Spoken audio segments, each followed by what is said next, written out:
Hallelujah, hallelujah, hallelujah. सबको जय मसीह की, सबको जय मसीह। हालेलुया। प्रभु के नाम की महिमा हो। एक और बार हम सब लोग मिलकर प्रार्थना करने के लिए प्रभु ने मदद किया। मैं प्रभु का धन्यवाद करता हूँ। खासकर इन दिनों में उपवास प्रार्थना में प्रभु की हजूरी में उपवास के साथ हम लोग अभी प्रार्थना कर रहे हैं। प्रभु का मैं धन्यवाद करता हूँ। खासकर आज का हम कुछ वचन हम ध्यान करेंगे। पिछले कुछ हफ्ते से हम लोग पवित्र आत्मा की छाया के बारे में हम ध्यान करके आ रहे हैं। हालेलुया। पवित्र आत्मा छाया के बारे में मतलब पवित्र आत्मा पुराने नियम हो या नया नियम हो, किस चीज़ों को पवित्र आत्मा को दिखाती है करके हम ध्यान करके आते हैं। तो आज हम कुछ विषय को हम ध्यान करेंगे। एक्सोडस की किताब, निर्गमन की किताब 30वां अध्याय 26 से लेके 30 तक का वचन पढ़ेंगे। पढ़िए। और उससे मिलाप वाले तंबू का और साक्षी पत्र के संदूक का और सारे सामान समेत मेज का और सामान समेत दीवट का और धूप वेदी का और सारे सामान समेत होम वेदी का और पाए समेत हौदी का अभिषेक करना और उनकी पवित्र करना, जिससे वे परम पवित्र ठहरे, और जो कुछ उनसे छू जाएगा वो पवित्र हो जाएगा। फिर हारून का उसके पुत्रों के साथ अभिषेक करना और इस प्रकार उन्हें मेरे लिए याजक का काम करने के लिए पवित्र करना। बस। हालेलुया। धन्यवाद, धन्यवाद, धन्यवाद, धन्यवाद, धन्यवाद खुदा परमेश्वर। आमीन। प्रभु हम तारीफ करते, प्रार्थना करते प्रभु दिया गया इस वचन के लिए। प्रार्थना करते प्रभु इस वचन के द्वारा हम सबसे बात कर खुदा प्रभु। हालेलुया। इस वचन के द्वारा प्रभु खुदा परमेश्वर हालेलुया प्रभु की अनुग्रह होने पाए खुदा प्रभु। आमीन। परमेश्वर सच्चाई को जानने के लिए मदद कर। आमीन। खुदा परमेश्वर पवित्र आत्मा की छाया को पहचानने के लिए मदद करे खुदा प्रभु। हालेलुया। तो यीशु को जानने के लिए मदद कर खुदा परमेश्वर। हम तारीफ करते, प्रार्थना करते प्रभु। जो भी वचन सुनते हैं खुदा परमेश्वर, जो भी खुदा परमेश्वर मेरा आवाज को सुनते हैं प्रभु हालेलुया, सभी लोगों को आशीष करे। उनकी मन की आंखों को खोल दे प्रभु। यीशु के नाम से प्रार्थना करते, महिमा करते, यीशु के नाम से मांगते हैं खुदा प्रभु। आमीन, आमीन। Hallelujah, hallelujah. यहाँ पर हम मिलाप वाले तंबू के बारे में पढ़ते हैं। मिलाप वाला तंबू पुराने नियम में परमेश्वर वास करने के लिए मिलाप वाला तंबू को प्रभु ने मूसा के द्वारा बोला था कि मिलाप वाला तंबू बनाने के लिए। Hallelujah, hallelujah.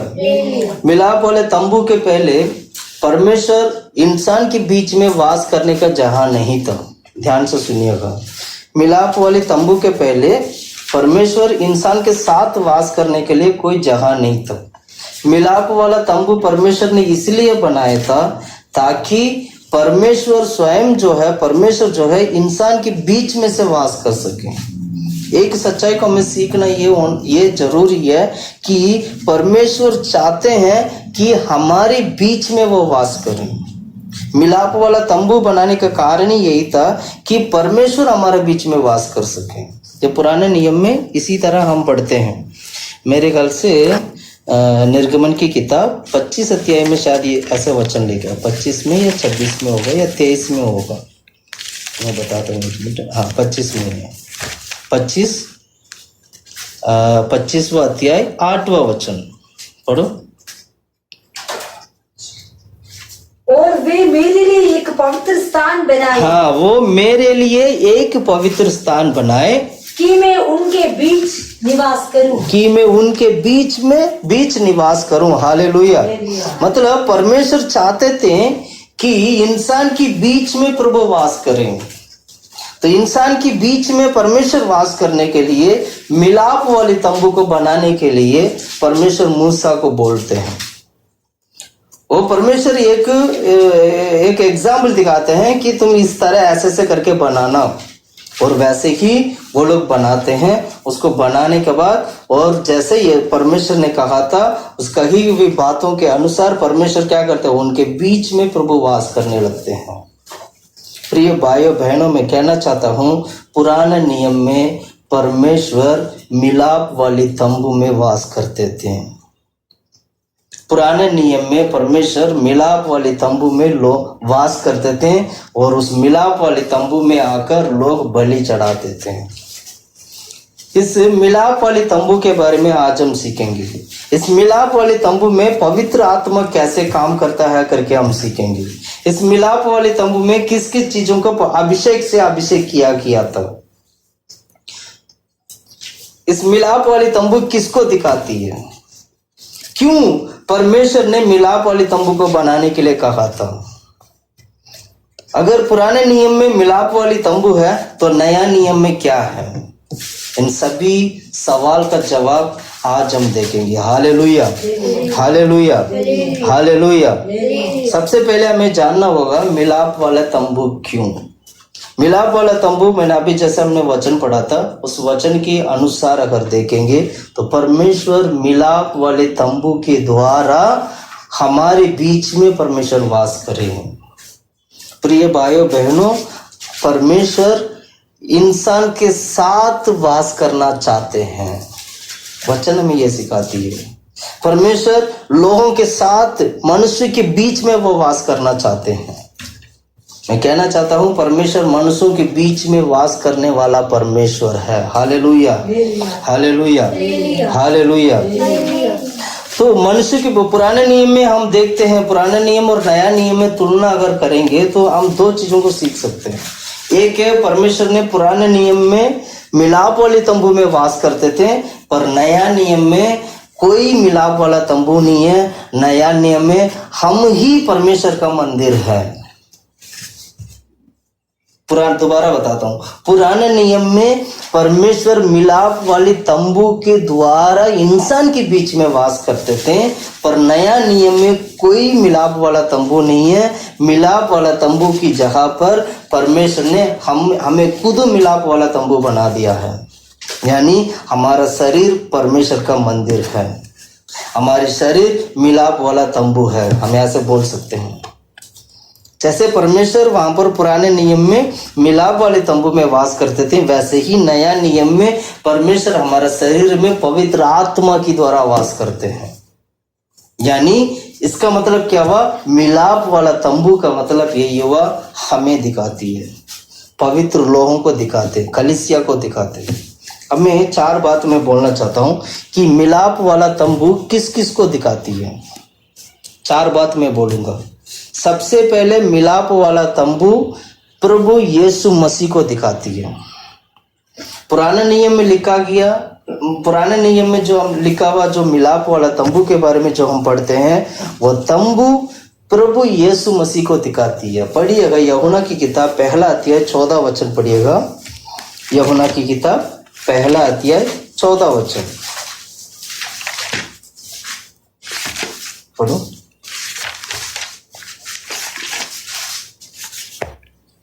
और वचन देदारी हुआ और अनुग्रह और सच्चाई से परिपूर्ण होकर हमारे बीच में डेरा किया। हाँ, हमारे बीच में डेरा किया। Hallelujah, hallelujah. और आगे, और हमने उसको ऐसी महिमा देखी जैसे पिता के इकलौते के महिमा।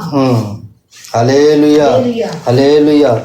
यूहन्ना की किताब मैं चाहता हूँ मैं दोबारा पढ़ते हैं ताकि हम उस वचन को ढंग से सीखें। 1 अध्याय हम 14 वचन हम दोबारा पढ़ते हैं। और वचन देदारी हुआ और अनुग्रह और सच्चाई से परिपूर्ण होकर हमारे बीच में डेरा किया, और हमने उसकी ऐसी महिमा देखी जैसी पिता की इकलौती की महिमा। यहाँ पर हम क्या पढ़ते हैं? आदि में वचन था और वचन परमेश्वर के साथ था और वो वचन परमेश्वर था। पहला अध्याय 1 वचन में हम ऐसे पढ़ते हैं। 14 वचन में जब आप पढ़ते हो, वो वचन देदारी हुआ। देदारी मतलब वो वचन शरीर बना, और जो देदारी का मतलब वो वचन देदारी हुआ मतलब शरीर हुआ। वो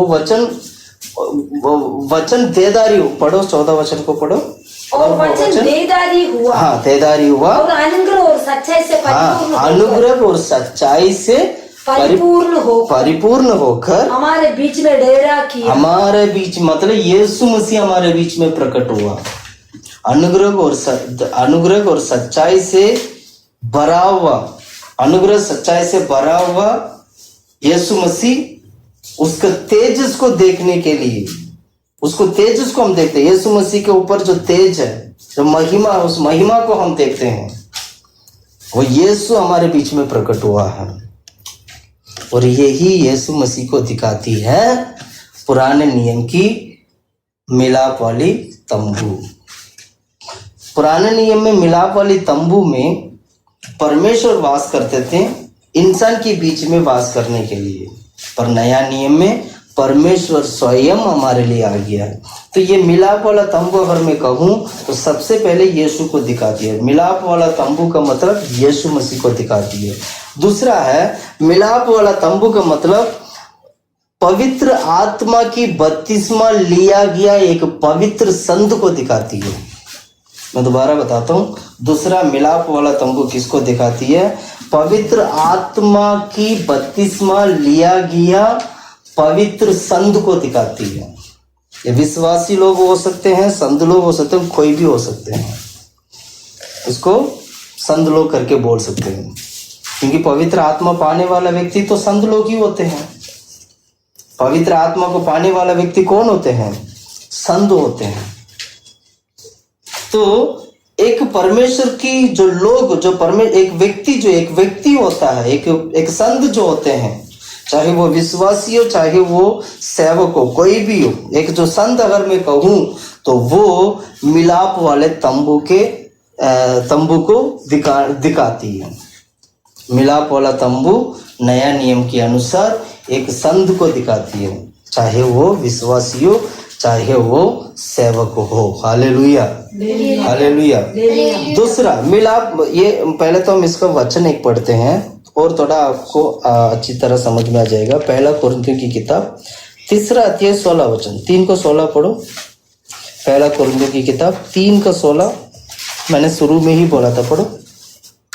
क्या तुम नहीं जानते कि क्या तुम नहीं जानते हैं कि तुम परमेश्वर का मंदिर हो? यानी हम परमेश्वर का मंदिर है। पुराने नियम में क्या नाम है, मिलाप वाला तंबू था। नया नियम में मिलाप वाला तंबू नहीं है, नया नियम में हम ही मिलाप वाला तंबू है। हमारी शरीर ही परमेश्वर का मंदिर है, हम ही परमेश्वर की मंदिर है। आगे पढ़ो। और परमेश्वर का आत्मा तुम में वास करता है। परमेश्वर की आत्मा तुम में वास करता है। और यदि कोई परमेश्वर के मंत्र को नष्ट करेगा तो परमेश्वर उसे नष्ट करेगा। एक और बात पढ़ते, 6 अध्याय में आओ। पहला कुरिन्थियों की किताब 6 अध्याय 6 का 19 और 20। क्या तुम नहीं जानते कि तुम्हारी देह पवित्र आत्मा का मंदिर है? हाँ, क्या तुम नहीं जानते हो कि तुम्हारी देह मतलब तुम्हारी शरीर पवित्र आत्मा की मंदिर हो? मतलब हमारी जो शरीर है वो पवित्र आत्मा की मंदिर है। पवित्र आत्मा वास करने के लिए मंदिर है वो। मैं दोबारा बोलता हूँ, पुराने नियम में तंबू था जहां पर परमेश्वर वास करते थे। नया नियम में हमारी शरीर है, हमारी देह है, जहां पर पवित्र आत्मा वास करते हैं। Hallelujah, hallelujah, hallelujah. यीशु देहधारी होकर प्रकट हुआ था, वो तंबू है, वो तंबू को दिखाती है। और पवित्र आत्मा हमारे बीच में हमारी शरीर को पवित्र आत्मा की मंदिर बना दिया और हमारे शरीर में पवित्र आत्मा वास करता है। Hallelujah, hallelujah, hallelujah. अब हम पढ़ते हैं, कलीसिया तंबू को दिखाती है, या तंबू कलीसिया को दिखाती है। मिलाप वाली तंबू पवित्र आत्मा की बपतिस्मा पाया हुआ कलीसिया को दिखाती है। तीसरा, सबसे पहले मिलाप वाला तंबू किसको दिखाती है? प्रभु यीशु मसीह को दिखाती है। दूसरा, मिलाप वाला तंबू पवित्र आत्मा की बपतिस्मा पाया गया एक व्यक्ति को, एक पवित्र संत को दिखाती है। तीसरा जो है, मिलाप वाला तंबू पवित्र आत्मा की बपतिस्मा पाया गया कलीसिया को दिखाती है। पवित्र आत्मा की बपतिस्मा, कंफ्यूज मत होना, बपतिस्मा दो प्रकार की है, एक जल की बपतिस्मा है, एक आत्मा की बपतिस्मा है। जल की बपतिस्मा वो होती है जो पानी से डूबकर हमें बपतिस्मा दिया जाता है। आत्मा की बपतिस्मा वो होती है जो पवित्र आत्मा की सामर्थ्य को, पवित्र आत्मा को पाए, पवित्र आत्मा की वरदान को पाते हैं, साथ में अन्य भाषा भी पाते हैं। ये पवित्र आत्मा की बपतिस्मा होती है। एक व्यक्ति, एक संत पवित्र आत्मा की बपतिस्मा पाना चाहिए, कि कलीसिया पवित्र आत्मा की बपतिस्मा पाना चाहिए। अगर एक कलीसिया पवित्र आत्मा की बपतिस्मा को नहीं मानती है तो समझ लेना वो कलीसिया परमेश्वर की तंबू नहीं है, पुराने नियम में दिया गया तंबू वो नहीं है। फिर एक कलीसिया का मतलब यही हुआ, वो परमेश्वर की बपतिस्मा को, मतलब पवित्र आत्मा को पाने वाला तंबू होना चाहिए, मतलब कलीसिया होना चाहिए। पहला कुरिन्थियों की किताब 3 अध्याय 9 वचन पढ़ते हैं। 3:9 पढ़िएगा। 3:9, पहला कुरिन्थियों की किताब 3:9। क्योंकि हम परमेश्वर के सहकर्मी हैं, तुम परमेश्वर को खेती और परमेश्वर का रचना हो। हाँ, तुम परमेश्वर का खेती और परमेश्वर की रचना हो। ये कलीसिया को दिखाती है, ये कलीसिया के बारे में लिखा गया। एफेसियों की किताब 2 अध्याय 19 से लेकर 22 तक का वचन पढ़ते हैं। एफेसियों की किताब 2 अध्याय 19 से लेके 22 तक का वचन। इसलिए तुम अब विदेशी और मुसाफिर नहीं रहे। हाँ, विदेशी नहीं है, मुसाफिर नहीं है, कोई नहीं है, और परंतु पवित्र लोगों के संगी, परंतु पवित्र लोगों के संगी, स्वदेशी और परमेश्वर के घराने हो गए, परमेश्वर की घराने हो गए, और प्रेरितों और भविष्यवक्ताओं की नींव पर। मतलब कलीसिया प्रेरित और भविष्यवक्ता की नींव के ऊपर कलीसिया बनाए जाते हैं। वही लिखा, पढ़ो आगे पढ़ो। जिनको कोने का पत्थर मसीह यीशु स्वयं हो है बनाए गए हो, जिसमें सारी रचना एक साथ मिलकर प्रभु में एक पवित्र मंदिर बन जाती है। पवित्र मंदिर बनती है। देखा, पवित्र मंदिर में क्या क्या है?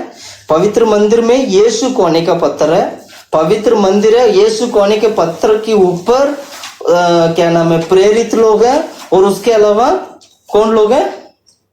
भविष्यवक्ता लोग हैं, और उस भविष्यवक्तों, और उनके ऊपर सभी लोगों को मिलाकर सारे पत्थर लगा कर वो मंदिर बनाए जाते हैं। ये मंदिर किसका मंदिर है? ये अब एक बार दोबारा पढ़ते हैं हम लोग, 19वां वचन से लेके 22वां वचन से ढंग से पढ़ना। इसलिए तुम अब विदेशी और मुसाफिर नहीं रहे। हाँ, विदेशी नहीं है, मुसाफिर, क्योंकि पहले जब हमने उद्धार नहीं पाए थे तब हम विदेशी थे और मुसाफिर थे, और हमारा भाषा और हमारा रंग देखा जाता था, भाषा देखा जाता था, जाति देखा जाता था, सब कुछ देखा जाता था। लेकिन अब मसीह में आने के बाद कोई जाति नहीं है, कोई रंग नहीं है, कोई विदेशी नहीं है, कोई मुसाफिर नहीं है, कुछ नहीं है, सब एक हो चुके हैं। और आगे पढ़ो। परंतु पवित्र लोगों के संगी, स्वदेशी और परमेश्वर के घराने के हो। हाँ, परमेश्वर के घराने हो। पहले तो पता नहीं कौन सी घराने थे, अब वो घराने सब भूल जाओ, अब तुम मसीह में आ गए हो, अब तुम परमेश्वर के घराने हो। मतलब ये हुआ, अगर आपसे कोई पूछेगा तो भाई तू कौन से घराने के व्यक्ति है, तो आपको यही कहना है, मैं परमेश्वर के घराने के व्यक्ति हूँ। क्योंकि पहले हम मुसाफिर थे, पहले हम विदेशी थे, लेकिन अब मसीह में आने के बाद हमारे घराना बदल चुका है। हम मसीह के घराना या परमेश्वर के घराने बन चुके हैं। हम स्वर्ग राज में जाने वाले स्वर्ग निवासी बन चुके हैं हम लोग। हालेलुया। अब उसके आगे पढ़िएगा। और प्रेरितों और भविष्यवक्ताओं की नींव पर। प्रेरित और भविष्यवक्ताओं की नींव पर, जिसके कोने का पत्थर मसीह यीशु स्वयं ही है। नींव प्रेरित लोग है, नींव भविष्यवक्ता है, और इन सबके जो कोने का पत्थर है वो यीशु मसीह है। मतलब एक बिल्डिंग है, आप मान लीजिए एक बिल्डिंग है, उस बिल्डिंग का कोने का पत्थर सबसे पहले कोने के पत्र कौन है? यीशु मसीह है। उस यीशु मसीह के कोने के पत्र के ऊपर प्रेरित लोग हैं और बहुशताय के लोग हैं। और आगे पढ़ो। जिसके कोने का पत्र मसीह यीशु स्वयं ही है, बनाए गए हो, जिसमें सारी रचना एक साथ मिलकर प्रभु में एक पवित्र मंदिर बनती है। हाँ, सारा एक साथ मिलकर, सब कुछ एक साथ मिलकर प्रभु में एक मंदिर, एक पवित्र मंदिर बनाया जाते हैं। और आगे जिसमें तुम भी आत्मा के द्वारा, तो मैं दोबारा बोल रहा हूँ, तुम भी आत्मा की द्वारा, मतलब पवित्र आत्मा की द्वारा परमेश्वर का निवास स्थान होने के लिए, और परमेश्वर का निवास स्थान होने के लिए एक स्थान बनाए जाते हो, एक स्थान बनाया जाते हो। हालेलुया। हालेलुया। सबसे पहले हमने देखा था कि मिलाप वाला तंबू यीशु मसीह को दिखाती है। दूसरा हमने देखा था मिलाप वाला तंबू पवित्र आत्मा की बपतिस्मा पाया किया एक संत, एक व्यक्ति, परमेश्वर की लोगों को दिखाती है। दूसरा है हमने देखा था पवित्र आत्मा की बपतिस्मा पाया हुआ कलीसिया को दिखाती है। मिलाप वाला तंबू पवित्र आत्मा की पवित्र आत्मा की बपतिस्मा को पाया गया कलीसिया को दिखाती है। चौथा क्या दिखाती है? चौथा मैं बोल रहा हूं, सुनिएगा। चौथा, मिलाप वाला तंबू परमेश्वर का स्वर्गराज को दिखाती है। Hallelujah, hallelujah. आनंद काल के लिए वास करने वाला जगह स्वर्गराज को दिखाती है मिलाप वाला तंबू। परमेश्वर मिलाप वाला तंबू जो इस धरती पे जो बनाया था परमेश्वर ने, उस मिलाप वाले तंबू की जो डिजाइन था एग्जैक्टली स्वर्गराज भी ऐसा ही है। इसलिए स्वर्गराज जब आप जाओगे वहां पर नई यरूशलेम मिलेगा, सियोन, नए यरूशलेम मिलेगा, नई आकाश मिलेगा और नई धरती मिलेगा। हालेलुया। क्योंकि मिलाप वाला तंबू में क्या है? मिलाप वाला तंबू में 3 जगह है। सबसे पहले आंगन है, मिलाप वाले तंबू में सबसे पहले आंगन है, दूसरा पवित्र स्थान है, तीसरा सबसे पवित्र स्थान, मतलब अधिक पवित्र स्थान, ज्यादा पवित्र स्थान है, सबसे ऊंचा पवित्र स्थान। सबसे पहले क्या है? मिलाप वाले तंबू में क्या है? सबसे पहले आंगन है, दूसरा मिलाप वाले तंबू में दूसरा जगह पवित्र स्थान है, तीसरा मिलाप वाले तंबू में अधिक पवित्र स्थान भी बोल सकते, सबसे पवित्र स्थान ऐसे बोल सकते हैं। इसलिए मिलाप वाला तंबू स्वर्गराज को भी दिखाती है।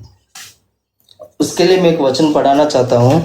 प्रकाशित वाक्य 21 अध्याय 1 वचन से लेकर 3 वचन तक का वचन को पढ़ेंगे।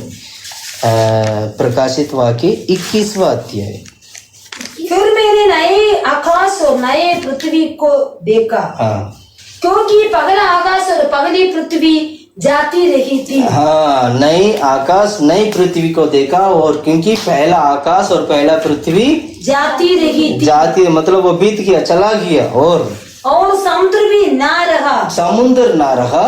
फिर मैंने पवित्र नगर नए यरूशलेम को देखा और स्वर्ग से परमेश्वर के पास से उतरते देखा। हालेलुया। स्वर्गराज की छाया है, तंबू है। तंबू स्वर्गराज में, स्वर्गराज कैसे है करके अगर आप जानना है तो मैं यही कहूंगा, मिलाप वाला तंबू के बारे में सीखिए, आप स्वर्गराज को सीख लेंगे। मिलाप वाला तंबू को सीखिए, आप कलीसिया को सीख लोगे। मिलाप वाला तंबू को सीखिए, आप एक पवित्र संत को आप पहचान लोगे, सीख लोगे। मिलाप वाला तंबू के बारे में सीखिए, आप यीशु को पहचान लोगे। सीधी सी बात है।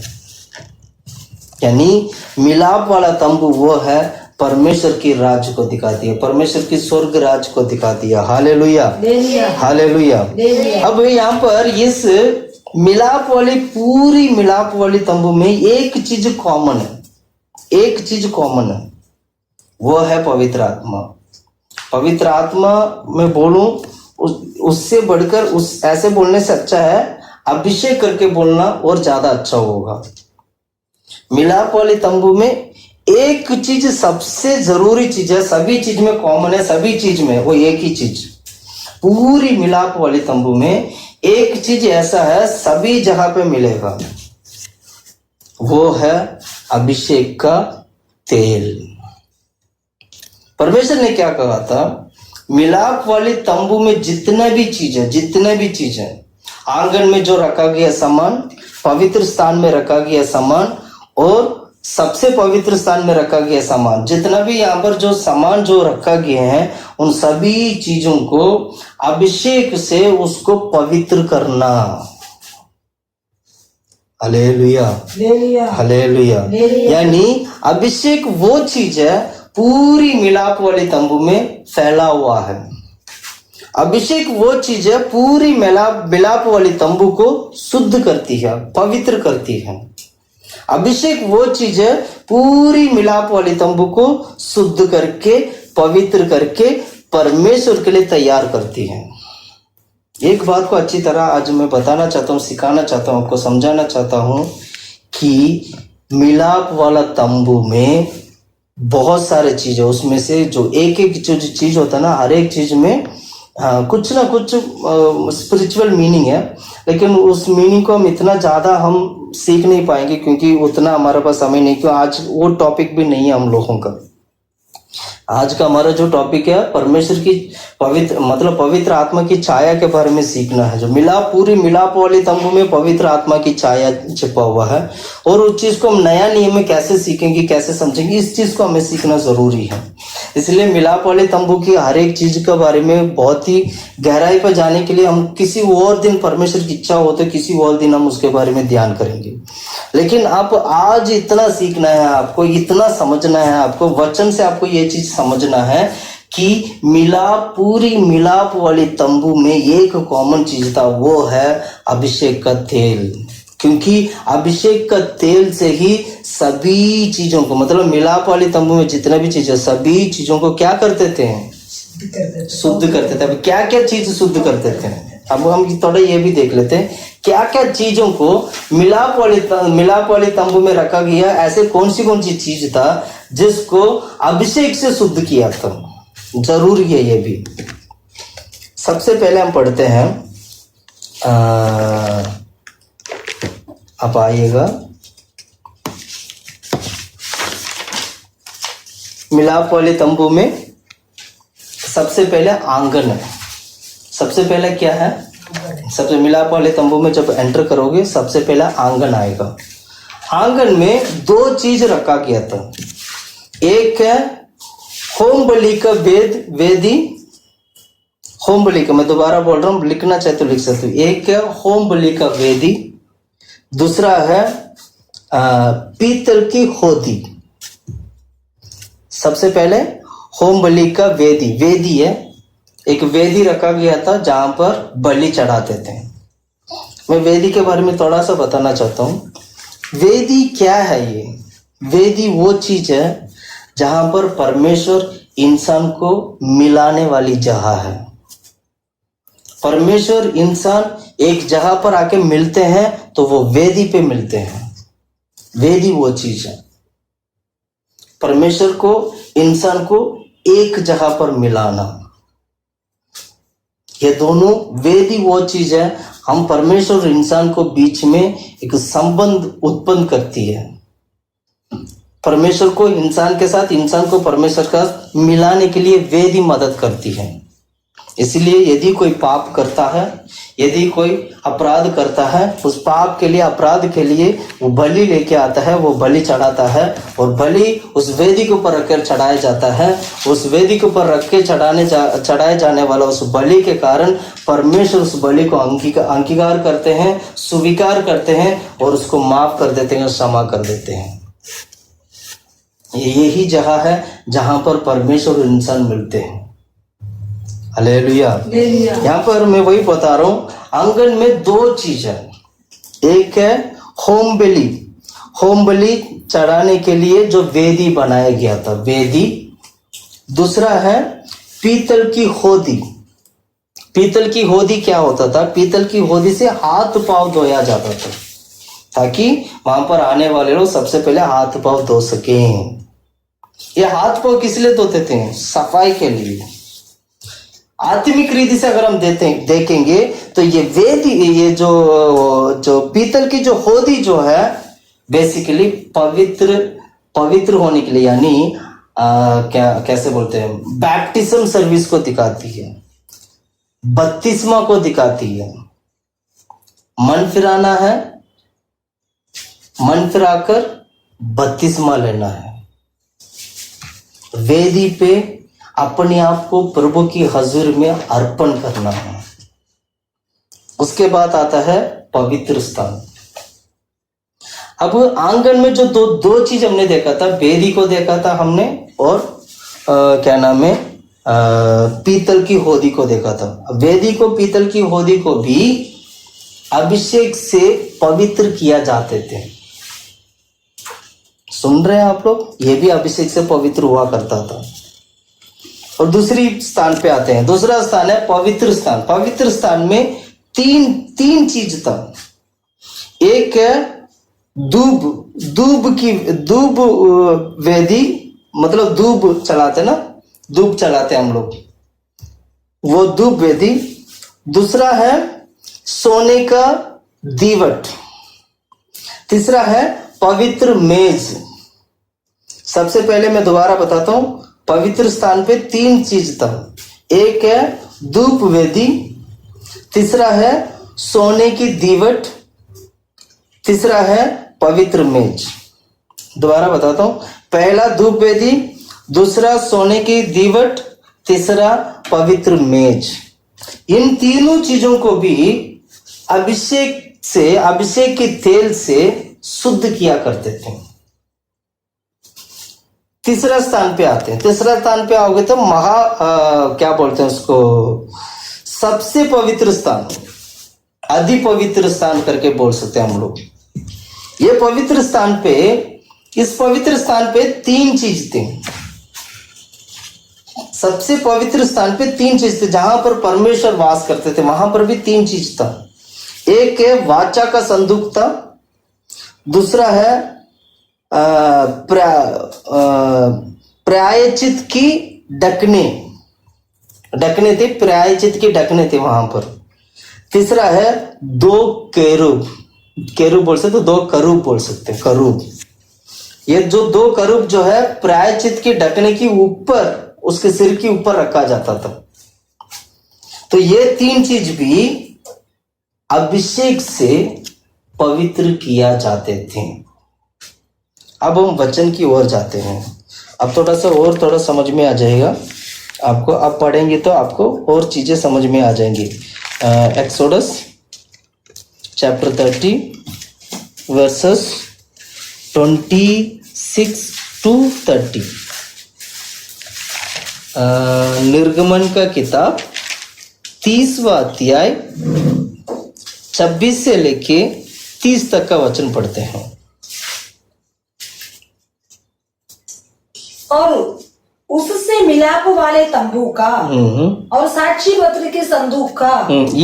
ये जो 26वां जो वचन है, ये सबसे पवित्र स्थान के बारे में लिखा गया है। 26वां वचन में सबसे पवित्र स्थान में रखा गया चीजों को बता रहे हैं, है ना। पढ़ो। अब 27 वचन पढ़ेंगे तो 27 वचन में पवित्र स्थान में रखा गया चीजों के बारे में लिखा गया। पढ़ो 27 पढ़ेगा। मिलाप वाले तंबू का और साक्षी पत्र के संदूक का और सारे सामान समेत मेज का और सामान समेत दीवट का और धूप वेदी। ये तीनों जो चीज है, ये जो 3 चीज हम पढ़ते हैं, ये आपको पवित्र स्थान में मिलने वाला चीज है। और उसके नीचे पढ़ेंगे और सारे सामान समेत होम वेदी और पायस समेत हौदी का। होम वेदी, ये आंगन में रखा गया चीज है।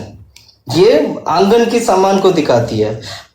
26 जो वचन है, जो 26वां वचन है, सबसे पवित्र स्थान में लिखा गया चीज है। और 27वां वचन है, वो पवित्र स्थान में लिखा गया चीज है। और 28वां जो वचन में लिखा गया जो चीज है, वो आंगन की समान है, आंगन की चीज के बारे में लिखा है। और आगे पढ़ो। उसके इन सभी चीजों को पवित्र किया जाते हैं। और आगे पढ़िए। पवित्र करना जिससे वे परम पवित्र ठहरे। हाँ, उन सभी चीजों को पवित्र करना है जिससे वो परम पवित्र ठहरे। ये पवित्र कैसे करते हैं? पवित्र अभिषेक से करते थे, तेल से।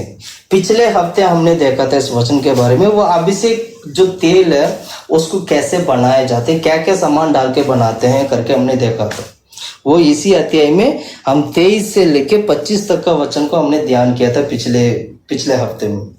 अब इसके आगे हम पढ़ते हैं तो उसी तेल से, उसी अभिषेक से और इस मिलाप वाली तंबू में रखा गया सभी चीजों को शुद्ध करना है। अब इसके आगे पढ़ो, उस वचन के आगे 29 से पढ़िएगा।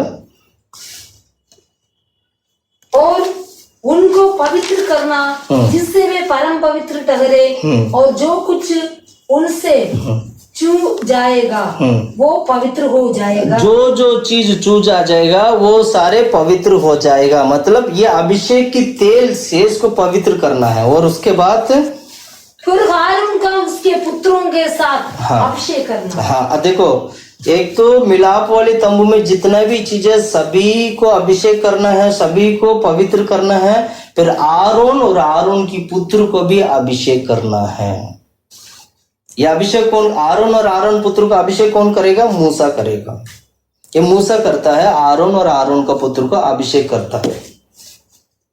Hallelujah, hallelujah. कहने का मतलब मिलाप वाली तंबू में सेवा करने वाला ये जो लेविटियस, ये जो लेवी जो है, परमेश्वर की सेवक लोग हैं। ये जो परमेश्वर की सेवक, मतलब मिलाप वाली तंबू में सेवा करने के लिए अभिषेक की जरूरत है। और बिना अभिषेक का तुम सेवा नहीं कर सकते हो। आरोन और आरोन की पुत्र सेवा करने के लिए परमेश्वर ने उनको अलग किया था।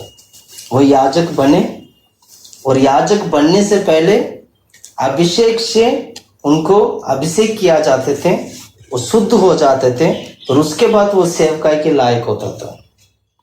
आज भी इस नया नियम में ऐसा ही है।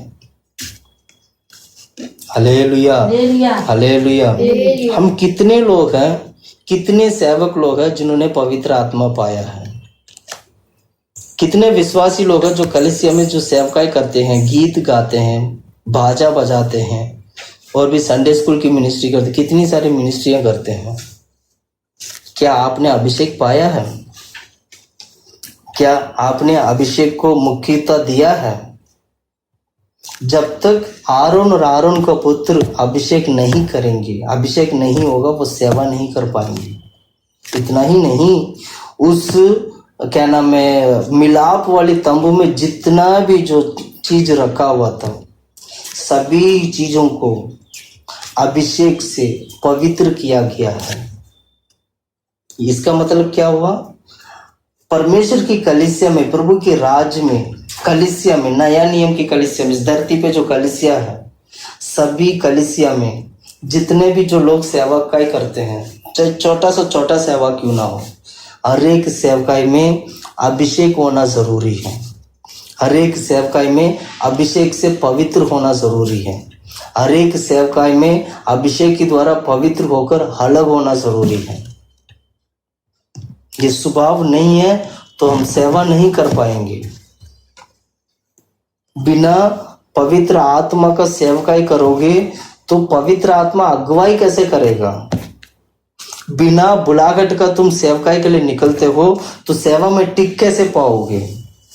परमेश्वर ने बुलाया नहीं है आपको सेवकाई के लिए और तुम सेवा करते हो तो परमेश्वर उस सेवकाई का अंगीकार कैसे करेंगे? इसलिए मैं हमेशा कहता हूं, सेवा करने से पहले परमेश्वर की बुलाहट होना चाहिए हम लोगों को। उस बुलाहट के अनुसार हम अपना जीवन को परमेश्वर के राज के लिए अर्पण करना है। परमेश्वर समय पर हमें सेवकाई के लिए खड़ा करेंगे। ये प्रभु की योजना होते हैं, ये प्रभु की इच्छा होते हैं। हमें समझना चाहिए, सीखना चाहिए। अभी आरोन कैसे अभिषेक, आरोन का पुत्रों को, उनके बच्चों को मूसा अभिषेक करता है।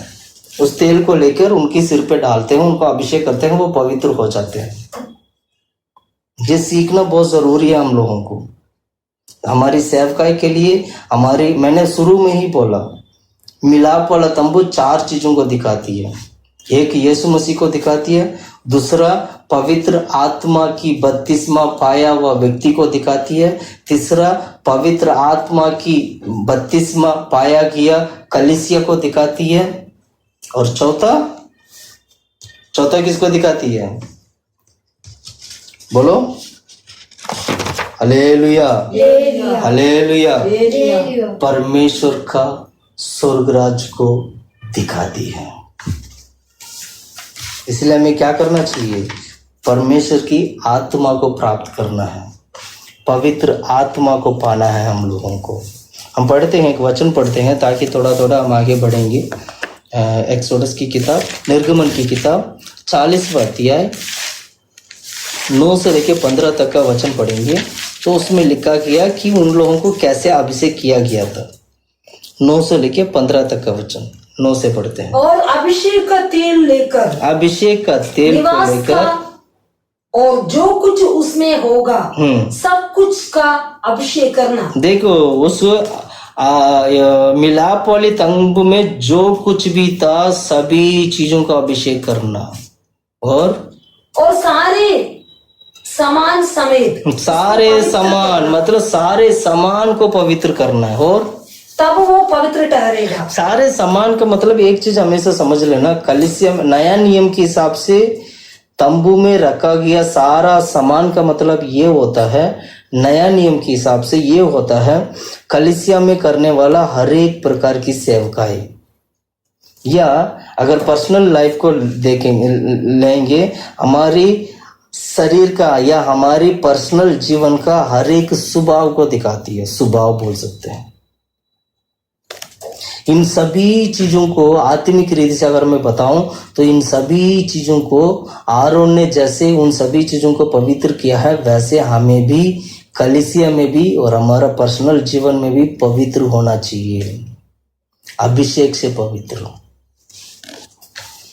पढ़िए आगे, पढ़ो इसके आगे।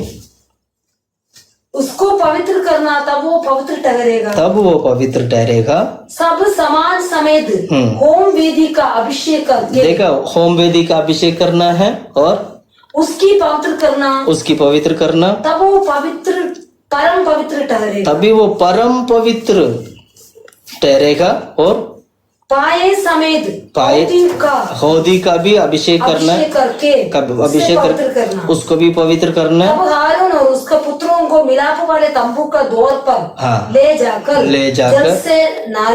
जल से नहलाना है, और हारून को पवित्र वस्त्र पहनाना है, और उसका अभिषेक करके उसको पवित्र करना की। हालेलुया।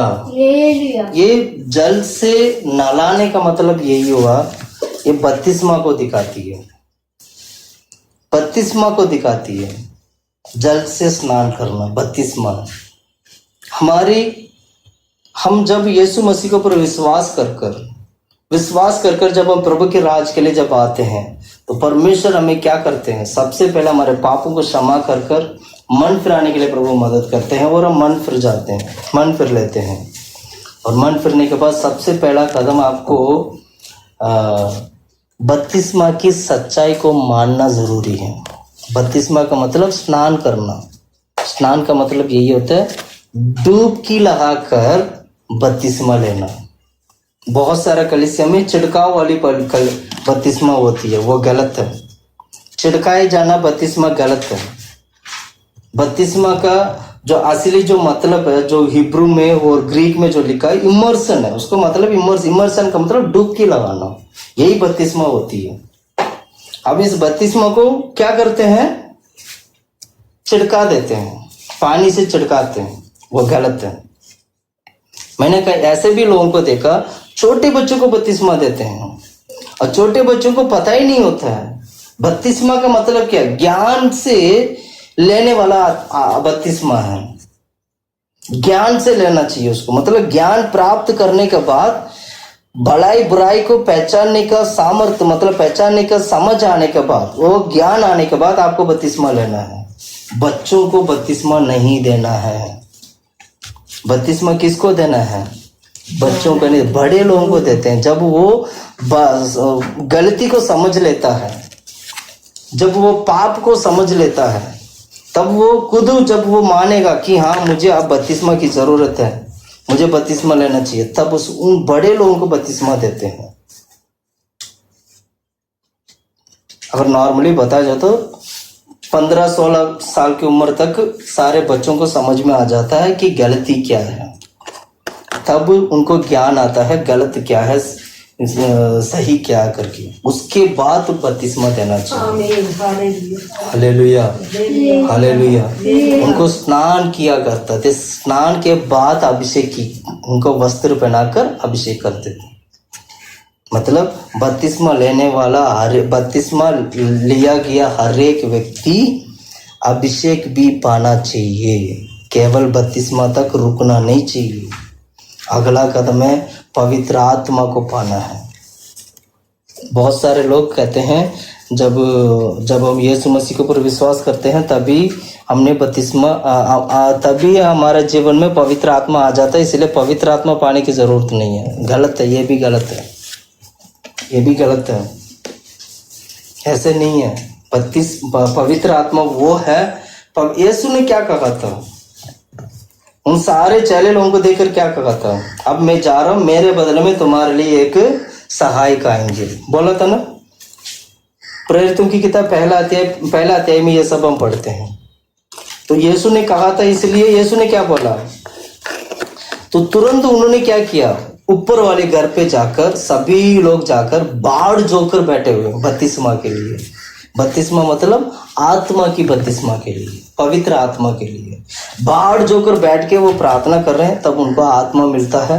वहीं से पवित्र आत्मा शुरू हो जाती है। उसको पेंटिकोस्ट का दिन बोला जाता है, 50वां दिन माना जाते हैं उसको। उस पेंटिकोस्ट का दिन में पवित्र आत्मा उतरा था। तो अगर पवित्र आत्मा पाने की जरूरत नहीं होता तो यीशु मसीह के साथ इतना साल से वो लोग रहते थे, यीशु मसीह के साथ ये सारे चेले लोग सभी लोग वो क्या नाम है सेवकाई करते थे, तो इनके अंदर कैसे पवित्र आत्मा काम किया होगा?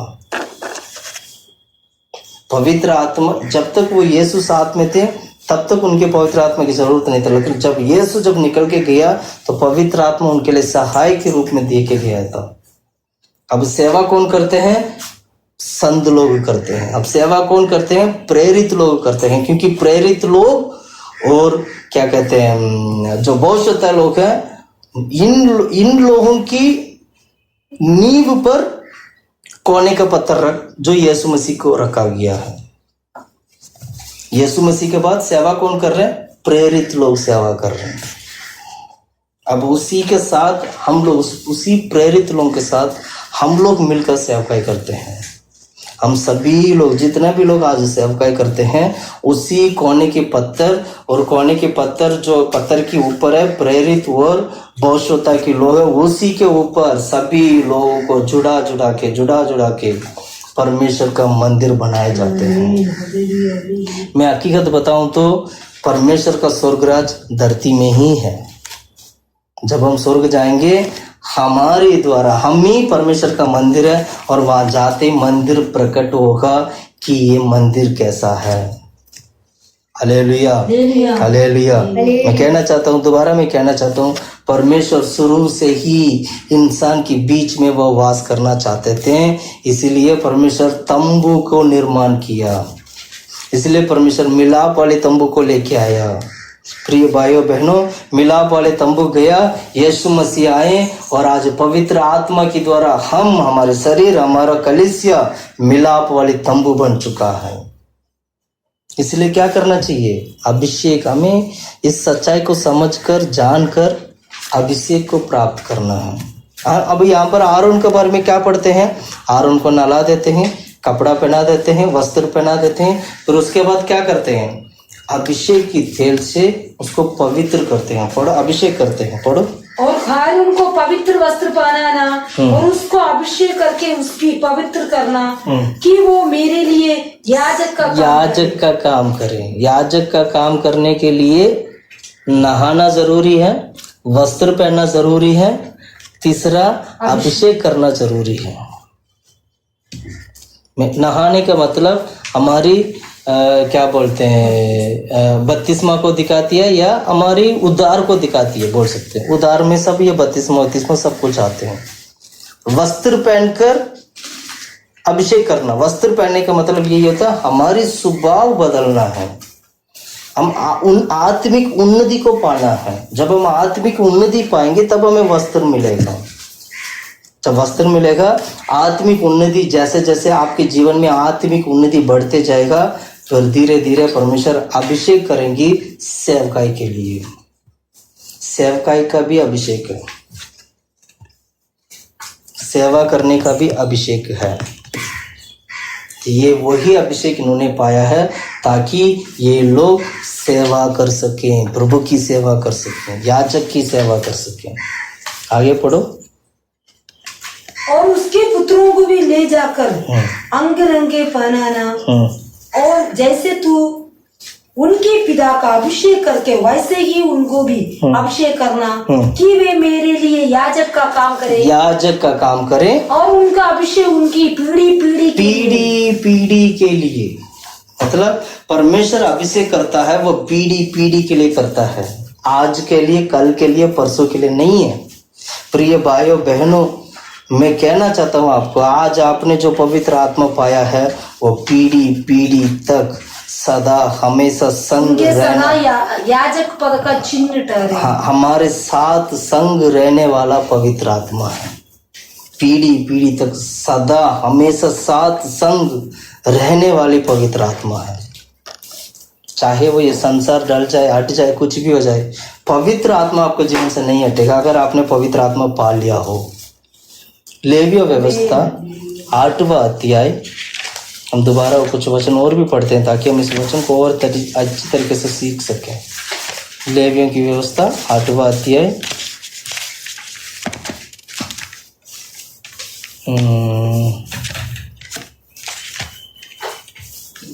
10 से लेके 12 तक।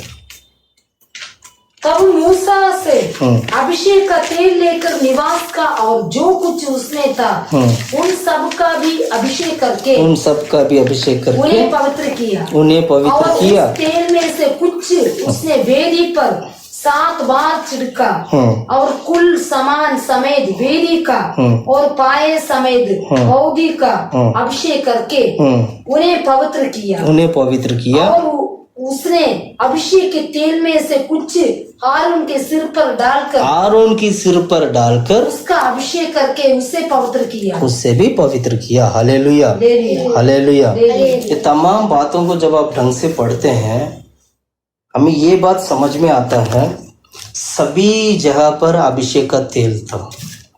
चाहे वो आरोन हो, चाहे वो आरोन का पुत्र हो, चाहे वो वेदी हो, चाहे वो क्या नाम है, और भी जो सामान है, और भी जितना भी जो सामान है, वहां पर सभी जगह पर अभिषेक ही प्रथम था।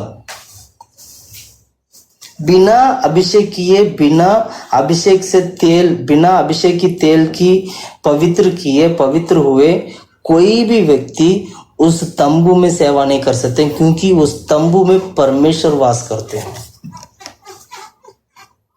ये बात हमें सीखना चाहिए। अब यीशु मसीह के बारे में मैं बताना चाहता हूँ आपको, यीशु मसीह ने कैसे सेवकाई किया था। जब मिलाप वाले तंबू में एक याजक को सेवा करने के लिए अगर इस प्रकार की विधि है, तो जब यीशु मसीह संसार में आए थे, यीशु मसीह के सेवकाई में क्या था और कैसे था? यीशु मसीह ने क्या पवित्र आत्मा पाकर सेवकाई किया? आपको सवाल आ रहा होगा, क्या यीशु मसीह पवित्र आत्मा को पाकर उन्होंने सेवा किया है? मैं यीशु मसीह के बारे में भविष्यवाणी बताना चाहता हूँ कि यीशु मसीह कैसे आएंगे। आप पढ़िएगा यशायाह की किताब 61 अध्याय 1 वचन। अगर आप पढ़ोगे यशायाह की किताब 61 अध्याय 1 वचन। प्रभु यहोवा का आत्मा मुझ पर है। प्रभु यहोवा की आत्मा मतलब परमेश्वर, सर्वशक्तिमान परमेश्वर यहोवा की आत्मा मुझ पर है, क्योंकि यहोवा ने सुसमाचार सुनाने के लिए मेरा अभिषेक किया। यहोवा ने सुसमाचार सुनाने के लिए मेरा अभिषेक किया है।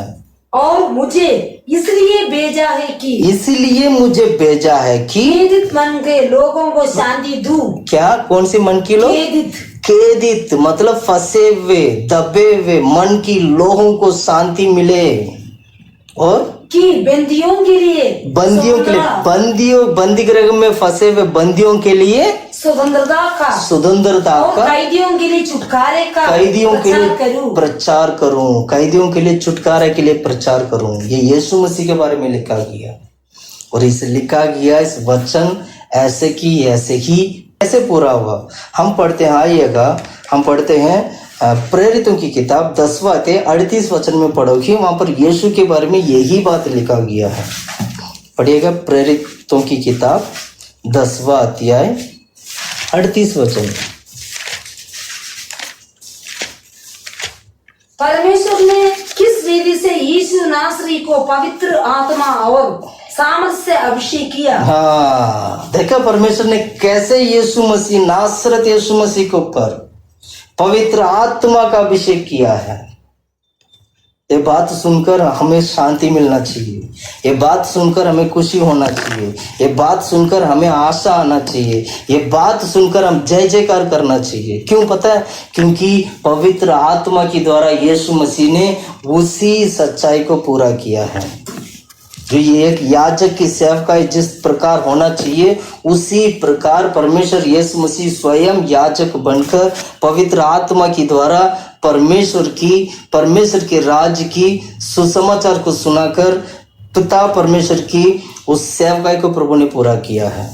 ये है नया नियम की सेवकाई। दोबारा पढ़ें 10 का 38 वचन। परमेश्वर ने किस विधि से यीशु नासरी को पवित्र आत्मा और सामर्थ से अभिषेक किया। सामर्थ वाला अभिषेक, पवित्र आत्मा की सामर्थ वाला, ये सामर्थ वाला अभिषेक नया नियम में मिला हम लोगों को। सामर्थ वाला अभिषेक, सामर्थ से अभिषेक किया। वो भलाई करता और सबको जो शैतान के सताए हुए थे अच्छा करता फिरा, क्योंकि परमेश्वर उसके साथ था। परमेश्वर उसके साथ था। कैदित लोगों को, फंसे हुए लोगों को, और जो टूटे हुए लोगों को, टूटा हुआ हृदय के साथ जो रहने वाले लोगों को, सभी लोगों को सुसमाचार सुनाकर उन्हें छुड़ाने के लिए पिता परमेश्वर ने यीशु मसीह को चुन लिया है, और उस यीशु मसीह को पवित्र आत्मा की द्वारा परमेश्वर ने सेवा करने के लिए मदद किया है। प्रिय भाइयों बहनों, मैं कहना चाहता हूँ, अगर आप सेवा करना चाहते हैं तो यीशु की तरह पवित्र आत्मा को पाकर सेवा करिएगा। बपतिस्मा पाना कुछ नहीं है, वो आप लोग पालेंगे, लेकिन पवित्र आत्मा पाना जरूरी है। ये बहुत ही जरूरी है। पवित्र आत्मा अन्य भाषा वरदान के साथ आपको पाना है और सेवकाई के लिए निकलना है। Hallelujah, hallelujah. अब ये चीज हमारे जीवन में कैसे होगा? मान लेते हैं याजक लोगों ने भी सेवकाई किया, यीशु ने भी सेवकाई किया। इन दिनों में हमारे जीवन में हम कैसे सेवकाई करेंगे? इन दिनों में हमारे जीवन में हम कैसे प्रभु के राज के लिए तैयार होंगे? हमारे जीवन में पवित्र आत्मा कैसे काम करेगा, ये भी मैं बताना चाहता हूँ। आप पढ़िएगा, इसलिए मैं पढ़ाना चाहता हूँ। पढ़िएगा 2 कोरिन्थियों की किताब 1 अध्याय 2 कोरिन्थियों की किताब 1 अध्याय 21-22 वचन पढ़ो। 21। और जो हमें तुम्हारे साथ मसीह में दृढ़ करता है और जिसने हमारा अभिषेक किया वही परमेश्वर है। हाँ, जिसने हमारा अभिषेक किया वही परमेश्वर है, जिसने हम पर छाप भी कर दी है। जिसने हम पर छाप भी कर दी है। पौलुस कहता है ये बात, हम पर परमेश्वर ने छाप कर दिया, मोहर लगा दिया। हम सेवा करते पवित्र आत्मा की मोहर हमारे ऊपर लग गया है। उसने हमें पवित्र आत्मा सेवकाई के लिए पवित्र आत्मा के द्वारा अलग किया गया है। उस वचन को दोबारा पढ़ेंगे। जिसने हम पर छाप भी कर दी है। हाँ। और बयान में आत्मा को हमारे मन में दिया। शुरू से 21 और जो हमें तुम्हारे साथ मसीह में दृढ़ करता है। हाँ, जो मसीह में दृढ़ करता है। और जिसने हमारा अभिषेक किया, जिसने हमारे अभिषेक किया वही परमेश्वर है, जिसने हम पर छाप भी कर जिसने हम पर छाप भी कर दी है और बयान में आत्मा को हमारे मन में दिया। बयान में आत्मा को हमारे मन में दिया। हालेलुया। प्रिय भाइयों बहनों, परमेश्वर की सेवा आत्मा के द्वारा होगा। केवल सेवकाई के लिए नहीं, आपको स्वर्ग जाने के लिए भी, प्रभु के आगमन में उठा लिए जाने के लिए भी पवित्र आत्मा की जरूरत है। बिना पवित्र आत्मा को स्वर्ग नहीं जाओगे। बिना पवित्र आत्मा का आप परमेश्वर के आगमन में उठा लिया नहीं जाओगे। इसलिए पवित्र आत्मा को पाना जरूरी है। Hallelujah, hallelujah. इसलिए पवित्र आत्मा क्या करते हैं? हमें सिखाता है, वो हमें समझाता है किस मार्ग में चलना चाहिए, कैसे चलना चाहिए, कैसे रहना चाहिए। सभी तमाम बातों को पवित्र आत्मा समझाता है। पढ़ो पहला यूहन्ना की किताब 2 अध्याय 20 वचन। पहला यूहन्ना की किताब 2 अध्याय 20 और 27 भी पढ़ेंगे। परंतु तुम्हारा तो उस पवित्र से अभिषेक हुआ है और तुम सब कुछ जानते हो। हाँ, पवित्र आत्मा से अभिषेक पाया गया व्यक्ति सभी चीजों को जानता है। ऐसा कोई चीज नहीं होगा वो जानता नहीं होगा। मतलब आत्मा सभी चीजों को हमें प्रकट करके दिखाएगी। और 24-27 वचन पढ़ो। परंतु तुम्हारा वो अभिषेक जो उसकी ओर से किया गया तुम्हें बना रखता है। उसमें मतलब तुम में वो अभिषेक बना रखता है। मतलब अभिषेक में तुम दृढ़ हो, तुम बने हो।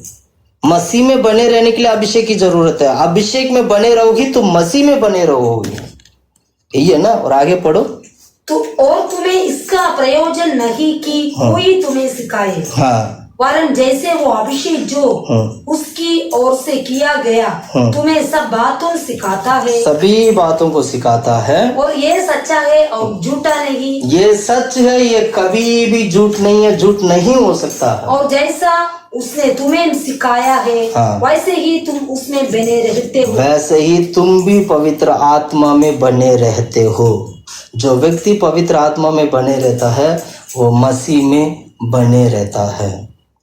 Hallelujah, hallelujah, hallelujah. इसलिए क्या करना चाहिए? पवित्र आत्मा की छाया को समझना चाहिए, सीखना चाहिए। पवित्र आत्मा परमेश्वर पुराने नियम में परमेश्वर मिलाप वाले तंबू के द्वारा इंसान के बीच में वास करते थे। और वही परमेश्वर नया नियम में कैसे वास करते हैं? हमारा शरीर ही मिलाप वाला तंबू है। हमारा शरीर ही पवित्र आत्मा का मंदिर है। और पवित्र आत्मा के द्वारा हमारा शरीर में ही परमेश्वर वास करते हैं। हालेलुया। कितना खुशी की बात है ना। परमेश्वर हमारा शरीर में वास करते हैं। परमेश्वर हमारा जीवन में वास करते हैं। परमेश्वर हमारे साथ संग तंबू। पुराने नियम में तो परमेश्वर तंबू में वास करते थे। लोग दूर रहते थे, मिलने के लिए बलि के पास आना पड़ता था, तंबू के पास आना पड़ता था। लेकिन यहाँ पर नया नियम में क्या? परमेश्वर हमारा हृदय में, हमारे जीवन में, हमारा शरीर जो मंदिर है, हमारा पवित्र आत्मा की जो मंदिर में वो वास करते हैं। इसलिए क्या करना चाहिए? पवित्र आत्मा को पाना चाहिए। प्रिय भाइयों बहनों, आप पवित्र आत्मा को पाइएगा, पवित्र आत्मा को पाएगा। इस सच्चाई को नया नियम में कुछ लोग जानते नहीं थे। उन्हें देखकर परमेश्वर क्या बोलते हैं पता है? पढ़ो, वो वचन भी हम पढ़ते हैं। मत्ती का सुसमाचार 23 अध्याय 17 और 19 वचन। मत्ती का सुसमाचार 23वां अध्याय 17 और 19। हे मूर्खों और अंधे और ए मूर्खों और अंधे, और कौन बड़ा है? कौन बड़ा है? सोना या वो मंदिर जिससे सोना पवित्र होता है? सोना बड़ा है या सोना जो वो मंदिर जो सोना पवित्र होती है? यीशु मसीह पूछते हैं, उससे बोलते हैं मूर्ख। क्या लिखा उसमें? हे मूर्खो। हाँ, हे मूर्खो। किसको देके बोल रहे हैं? किसको देके बोल रहे हैं? उस वक्त जो पंडित लोग थे। पंडित लोग कौन थे? फरीसी लोग, शास्त्र लोग, ये लोग। इनको देखे यीशु मसीह कहते हैं, हे मूर्ख, कौन बड़ा है? सोना बड़ा है या सोना को पवित्र करने वाला वो मंदिर बड़ा है? और 19 में ऐसे एक और सवाल भी पूछा, पढ़ो। हे अंधो, ए अंधो, अब यहाँ पर अंधो करके लिखे, कौन बड़ा है? कौन बड़ा है? भेंट या वेदी जिससे भेंट बड़ा है होती है, या वो वेदी बड़ा है जिससे वो भेंट पवित्र होती है। पवित्र होती है। नया नियम में बहुत सारे लोग आज भी ऐसा ही जीवन बिताते हैं। उन्हें ये नहीं पता होता है सोना बड़ा है या सोना को पवित्र करने वाला मंदिर बड़ा है। उन्हें ये नहीं पता है कि बेट बड़ा है या बेट को पवित्र करने वाला क्या? मंदिर। वेद। पढ़ो उस वचन को, पढ़ो 19 वचन पढ़ो। क्या अंधो, कौन बड़ा है? कौन बड़ा है? भेंट या वेदी जिससे बेट बड़ा है या वेदी जिससे पवित्र करता है। पवित्र करता है। बेट बड़ा है या वेदी बड़ा है? अब बताओ। सोना बड़ा है या वो मंदिर बना है जो मंदिर बड़ा है जो मंदिर को, जो सोना को पवित्र करता है? इसका अर्थ उन लोगों को पता नहीं है, इसका जवाब नहीं पता है। प्रिय भाइयों बहनों, मैं आज भी कहना चाहता हूँ, इस सच्चाई के अनुसार आज भी बहुत सारे लोगों को सच्चाई नहीं पता है। उन्हें ये नहीं पता है कौन बड़ा है, उन्हें ये नहीं पता है जो पवित्र करती है वो बड़ा है या जो पवित्र करने के लिए जो रखा गया चीज वो बड़ा है। पवित्र करने वाला चीज है वो पवित्र आत्मा, पवित्र करने वाला चीज है वो पवित्र आत्मा। मैं दोबारा बोलता हूँ, अभिषेक आपको पवित्र करती है, वो बड़ा है आपके जीवन के लिए। आप जो दान डालते हो वो दान बड़ा नहीं है, लेकिन उस दान को पवित्र करने वाला पवित्र आत्मा बड़ा है। हालेलुया। हम प्रभु की हजूर में प्रार्थना करना चाहिए। हम प्रभु की हजूर में परमेश्वर की सच्चाई को समझकर सच्चाई के अनुसार सेवा करना चाहिए। अगर आप सेवा करते होंगे तो आप सेवकाई समझकर सेवा करिएगा। अगर आप सेवा नहीं करते हैं कि विश्वासी बनकर जीवन बिताते हैं तो फिर भी एक सेवक की तरह एक विश्वासी जीवन बिताए हैं, तब जाकर परमेश्वर के राज में प्रवेश होने के लिए प्रभु आपको मदद करेंगे।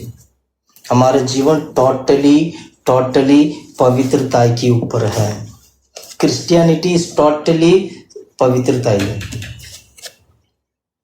क्रिश्चियनिटी पूरा अभिषेक की तेल से पवित्र होना चाहिए। ये है मसीह का जीवन, ये है पवित्र आत्मा की छाया है। आज हमने इन बातों को सीखने के लिए प्रभु ने मदद की है।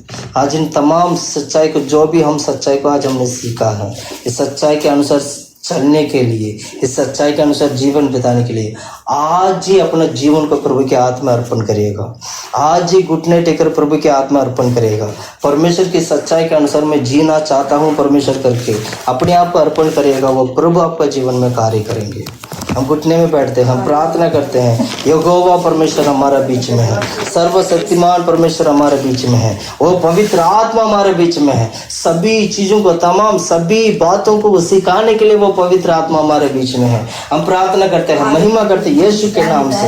हालेलुया, धन्यवाद परमेश्वर, हालेलुया। प्रार्थना करते खुदा प्रभु यीशु के नाम से। धन्यवाद प्रभु, धन्यवाद प्रभु, धन्यवाद प्रभु, धन्यवाद प्रभु, धन्यवाद।